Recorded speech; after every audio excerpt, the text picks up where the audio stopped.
Mga kababayan, reaction video tayo tungkol nga dito sa isang vlogger na mukhang naninira kay Congressman Marcoleta. At sinasabi nga nito na si Congressman Marcoleta ay ipinatitiwalag na ng mga kapatid sa Iglesia ni Cristo dahil dun sa kanyang billboard na kasama si Ginoong Pastor Kibuloy. Alam naman natin na meron negatibong connotation o mga balita tungkol kay Pastor Apollo Kibuloy, at sa katunayan ay meron nga itong hinaharap na ilang mga kaso. So magdudulot nga naman ito ng hindi magandang imahe para kay Congressman Marcoleta. Kaya sinasabi nga ng vlogger na ito na si Congressman Marcoleta nga ay ipinatitiwalag na di umano ng mga kapatid sa Iglesia ni Cristo. Ito, reaction tayo. Magbigay tayo ng reaksyon tungkol sa issue na ito. Panoorin ho natin yung video courtesy of Net25 sa Ganang Mamamayan, yung kanilang programa. Kaya hindi ko maintindihan kung bakit mayroong isang vlogger na napanood ko. Akalain mong sinasabi niya, Nelson, na gusto na raw akong ipatiwalag ng maraming kapatid sapagkat kinahihiya daw nila ako. Dahil bakit daw ako nagpagawa ng isang billboard nakasama si Ginoong Pastor si Apollo Kibuloy.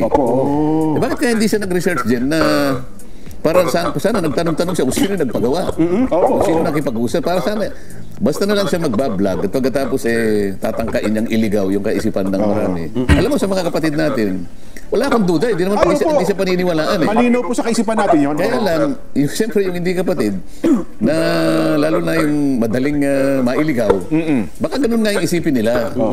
Kaya gusto ko sanang magpasinag tayo ng ilang mga nagpagawa, nakasama ko rin kumakandidato din, na talagang gusto nila kung makasali doon sa kanilang mga billboard. Totoo yan po nga, kasi bilang kayo po sa national, wala tayong, ibig sabihin, hindi nyo na pipigil. Halimbawa ako, isama kayo sa larawan, paggawa ako ng billboard, hindi nyo na, tigil mo yan. Masama naman ata yun po, nagpapagandang loob na nga po ako sa inyo. At ito masasabi ko, yung pagkakagawa ng billboard ni Ginoong Kibuloy, hindi man lang ako kinausap ako rin nabigla Ito tapatan tayo, kailangan marinig ng lahat.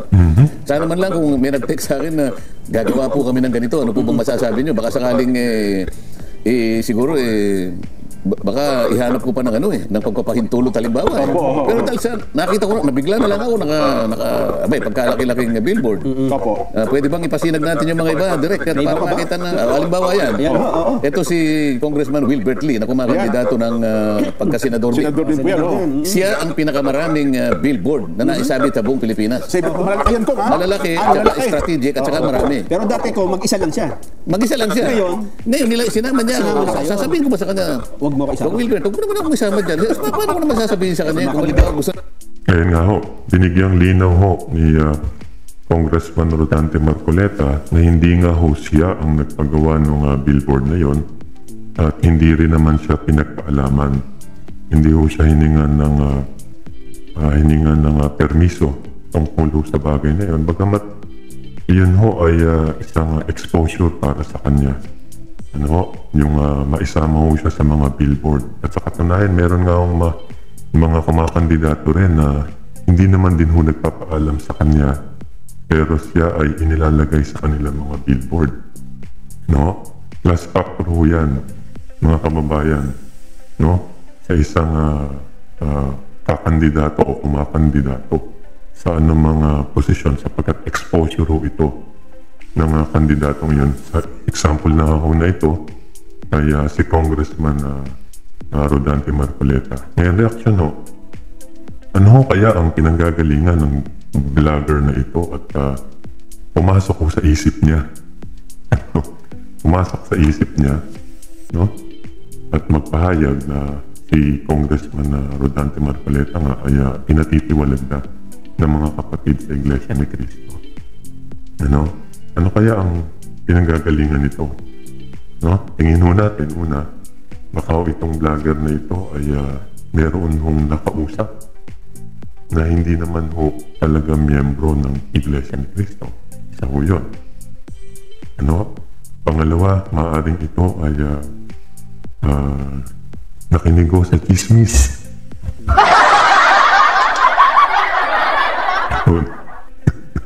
Okay. So, maaaring ganun din ho ang nangyari. O kaya ho ay gumagawa lang ng issue upang siraan ho si Congressman Marcoleta. At maaari para tumaas ang kanyang views sa kanyang YouTube channel, maaari yung ganun. Ano? Una, baka may nakausap na hindi naman talaga miyembro ng Iglesia ni Cristo.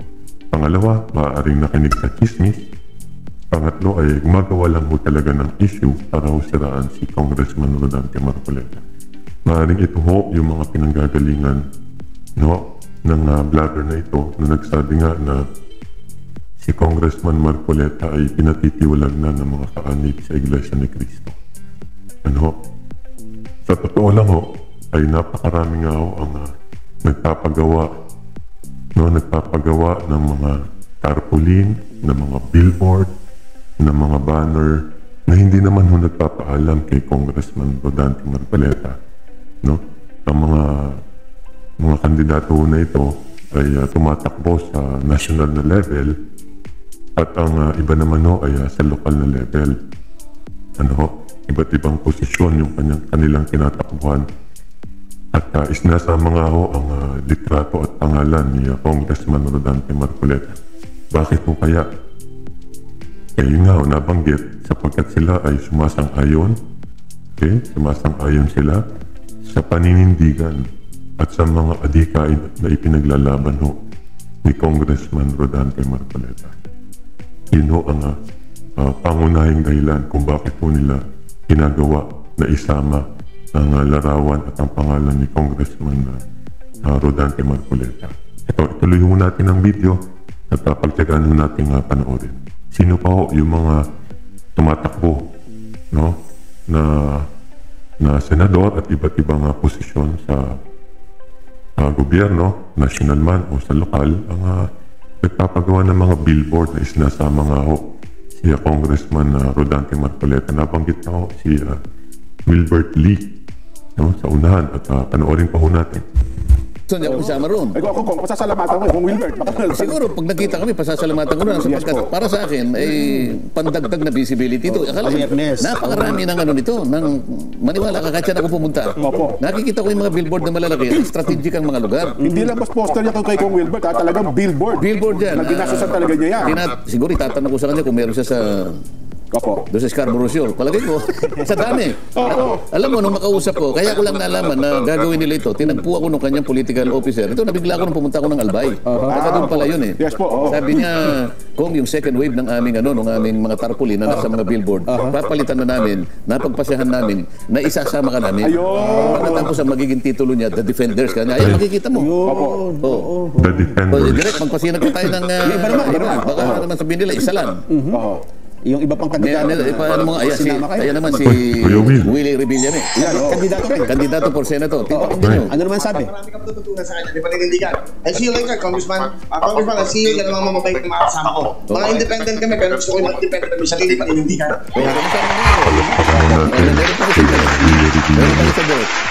Ayan. Gusto ko sa Senado, kailangan mag-aral ka. Kagabi ako, magkasama kami ni Congressman Marcoleta. Yan po, nagtanong ako sa inyo tungkol sa batas. Yan po, kahapon niya, kagabi. Napakabuting tao nito, napakasimple. Siya po nga isang kapatid sa iglesia. At ang nakakatuwa dito ho, marami akong tinanong sa kanya at marami akong natutunan. Especially sa mga estudyante. Una-una, kung tatakbo ka, dapat alam mo yung pinapasok mo sa gobyerno. Ayun, kung napansin mo ninyo ay lumalabas kinuhang consultant ni Sir Willie Revillame, si Congressman Rodante Marcoleta. Wala akong masama doon. Unang-una, si Congressman Marcoleta ay isang abogado. Nagpa-practice ho siya ng law at napakahusay ho sa batas ni Congressman Rodante Marcoleta. Kaya ho ay pinagtitiwalaan ni Kuya Will, si Congressman Rodante Marcoleta, at nabanggit na ho niya ay tinatanong niya tungkol sa batas. Maaari ay humihingi din ho siya ng payo tungkol sa mga bagay na yun mula dito kay Congressman Rodante Marcoleta. Tuloy po natin yung video. Sabi ko, tumatakbo silang senador, pero gusto nila akong makasama sa iba't ibang kaparaanan. Ano naman ang gagawin ko? Sapagkat ako rin naman, gusto ko rin kahit papaano, magamit ko rin yung maraming paraan na makilala ako ng ating mga botante sa buong Pilipinas. Alam mo na, pigilan niyo yan to. Hindi mali naman Meron pa nakikipagtandem sa akin. Makailangan malaman natin. Hindi, ito yung pagpunta ko sa Juan, ito yung kukwento ko muna. Sa gisag ng Laguna. Ito yung sinasabi ko, nagpunta ko sa Kapitolyo ng Santa Cruz, nasa Santa Cruz. At pagkatapos ay tinagpo ko yan, ang mayor ng Santa Cruz. Napakaraming tao, namimigay siya ng mga 4-piece at saka iba't iba pang mga regalo. Ayun, yun nga ho. So, meron hong iba't ibang personalidad, merong iba't ibang kumakandidato. Ang inilalagay ang larawan ni Congressman Rodante Marcoleta, maging ang kanyang pangalan sa kanilang mga billboard, mga tarpaulin, na ginagamit ho nila para ho sila ay magkaroon ng visibility dahil nga ho sa nalalapit na halalan. Alam niyo, kung papanoorin ninyo yung video, ay marami pang iba na nabanggit sa video.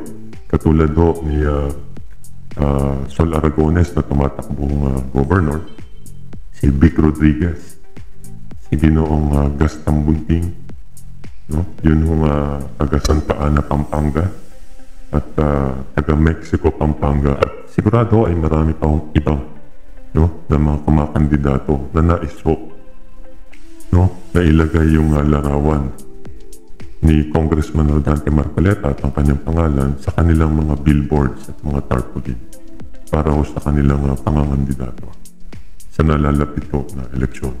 Wala naman hong masama doon. So, pwede naman ho nilang gawin yun. Hindi naman ho sila naninira kung gagawin nila yon kay Congressman Rodante Marcoleta. Sa halip, pagpapakita ho yun na sila ay umaayon at sumusuporta kay Congressman Rodante Marcoleta sapagkat siya ho ay isang politiko na meron hong paninindigan, matapat sa kanyang tungkulin at sigurado hong maaasahan ng taong bayan. Ipaglalaban ho ang ating mga karapatan. So ngayon, ano ho ang masasabi natin na ilang mga leksyon tungkol nga ho dito sa issue ng vlogger na nagpahayag na si Congressman Rodante Marcoleta ay pinatitiwalag na ng mga kapatid sa Iglesia ni Cristo. Dapat ho, kung tayo ay magpapalaganap ng mga informasyon, ay dapat ho, number one, maging maingat ho tayo. Huwag ho tayong gagawa ng mga issue, ng mga paninirang puri, lalo na ho laban sa mga kilalang personalidad katulad ho ni Congressman Rodante Marcoleta. Na ito ho ay maaaring makaapekto hindi lamang sa kanya, kundi maging sa mga tao ho na nauugnay ho sa kanya. Tulad ng kanyang pamilya o ng kanyang relihiyong kinaaniban. Okay? Pangalawa, suriin ho natin yung katotohanan. Ano ho ba yung totoo? Di ba bago ho tayo maglabas ng mga balita o anong issue o anong mga gusto nating sabihin sa ating vlog. Mahalaga na verifikahin po natin ang mga impormasyon. Ang mga paratang na hindi sinusuporta ng ebidensya ay maaaring ituring na chismis na banggit nga natin kanina. Okay?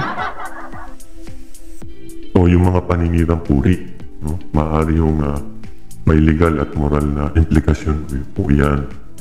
Kaya maging mapanuri ho tayo sa katotohanan. Pangatlo, yung paggalang ho sa pananampalataya at religiyon. Kung totoo man o hindi ang isyong ito, na obviously naman ay hindi ho totoo, na si Rodante Marcoleta ay ipinatitiwalag ng mga kapatid sa Iglesia ni Cristo. Ay dapat maging sensitibo tayo sa mga usaping reliyon. Ang Iglesia ni Cristo, tulad ng anumang reliyon, ay mayroon nung tandaan natin, mayroon ng sariling proseso at patakaran sa mga miyembro nito.